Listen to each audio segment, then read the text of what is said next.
I was studying at university at the time, and I also really enjoyed doing home renovations. This hobby gave me great satisfaction, and I decided to take it up more seriously. I started working part-time after school and on weekends, repairing things for people in the neighborhood. It wasn't easy to combine school and a part-time job, but eventually I got involved and started earning my own money. It felt good to be able to support myself a little.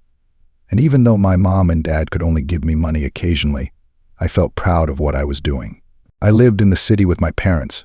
My mom worked as a salesman and my dad worked as a chauffeur for a company. They both worked hard to make sure we had everything we needed. When summer came, I had more time to work since school was out, and I started taking on more repairs, which helped me save some extra money. The more I worked, the more confident I became in my abilities. People in the neighborhood started recommending me to others, and soon I had more clients than I expected. I was pleased that so many people trusted me, and I enjoyed the process more and more. My mom has a sister, and I call her Aunt Susan. It was her birthday the other day, and she called my mom to invite us to visit. When Aunt Susan called, I happened to be next to my mom and heard that she was planning to throw a nice party and was inviting us all to her house. Aunt Susan is 4 years younger than my mom, and honestly, she looks very good for her age. She takes good care of herself, and you can see that she pays attention to her appearance. She lives with her husband, Peter, and they have no children, which is probably why they always have so much free time. Aunt Susan has always been full of life, and she enjoys having visitors. I remember visiting her as a child and how much fun she had at her house. She always made everyone feel special, and her home was always warm and inviting. I started thinking about a gift for her as we drove to her birthday party. I decided to buy flowers and a bottle of champagne as a gift on the way. It seemed like the perfect way to celebrate to me. When we arrived, Aunt Susan greeted us warmly. A smile shone on her face, and it was obvious that she was genuinely happy to see us. We sat for a long time, talking, drinking champagne, and eating a delicious cake that she had baked herself.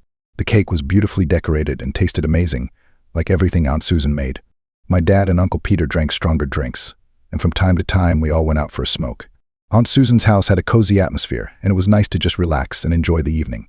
There was quiet music playing in the living room, and the lights were dimmed, creating the perfect atmosphere for a small family gathering. As it got late, we realized we had to head home soon. Before we left, Aunt Susan came up to me and smiled. She stood quite close, and I was a little confused by her sudden closeness. Yes, of course I can," I replied as she asked if I could help her with some repairs around the house. She mentioned that Peter wasn't very handy, and she could use someone like me. I saw the relief in her eyes when I agreed, and she thanked me warmly. I realized that she was really counting on me. She gave us some goodies for the road, and we said our goodbyes and headed home. I had some things to finish up at my parents' house before I could come to her rescue. The next morning I called Aunt Susan and told her I could come over. She was excited and told me to come over anytime. When I arrived, she greeted me with a smile and offered me a cup of coffee. We sat together in the living room and discussed all the details of the repairs she wanted to make. She showed me what needed to be fixed, and we made a plan for the work. The first day went by very quickly, and we got a lot done. Aunt Susan is a very good cook, and throughout the day she spoiled me with different treats, cakes, sandwiches, fresh lemonade. It was like she was trying to make me feel good and comfortable. She even made a special meal just for me, and we sat together in the kitchen, talking about everything from family stories to her home improvement plans.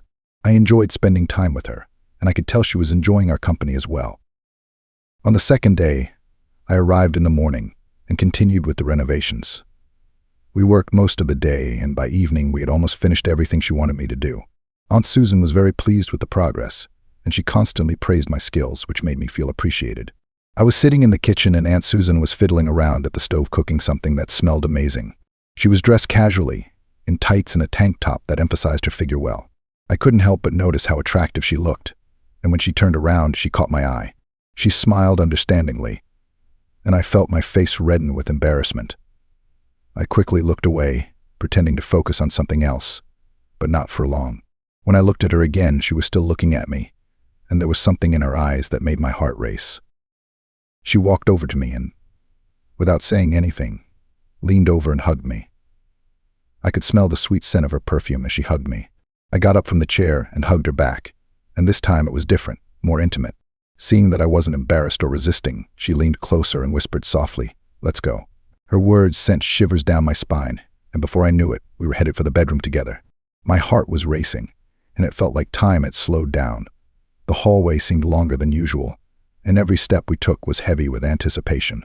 Everything happened so fast, and then something happened that I least expected. Something I never imagined could happen between us.